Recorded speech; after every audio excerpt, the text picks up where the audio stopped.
Digital nomad আজকের প্রযুক্তি নির্ভর দুনিয়ার এক নতুন পরিচয়, যেখানে চাকরি মানেই আর নির্দিষ্ট অফিস বা একঘেয়ে সময়সূচি নয়। ল্যাপটপ, নির্ভরযোগ্য ইন্টারনেট আর দক্ষতা থাকলেই পৃথিবীর যে কোনো প্রান্ত হতে পারে আপনার জন্য কর্মস্থল। কেউ হয়তো সমুদ্র তটে বসে সূর্যের আলো উপভোগ করছে, কেউ পাহাড়ের চূড়ায় প্রাকৃতিক সৌন্দর্যের মাঝে কাজ করছে, আবার কেউ বিদেশের ব্যস্ত শহরের কফি শপে কিবোর্ডে আঙুল চালাচ্ছে। সামাজিক মাধ্যম এই জীবনকে এক স্বপ্নময় রূপে তুলে ধরে, স্বাধীনতা, ভ্রমণ, অ্যাডভেঞ্চার আর অনুপ্রেরণার গল্পে ভরপুর। কিন্তু বাস্তবতার মাটিতে দাঁড়ালে দেখা যায় অন্য চিত্র।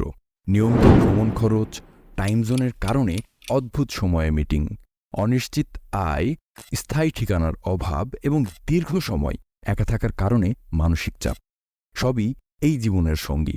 অনেকেই বলেন এটি প্রকৃত স্বাধীনতার প্রতীক, যেখানে আপনি নিজের সময়, স্থান ও জীবন নিয়ন্ত্রণ করতে পারেন।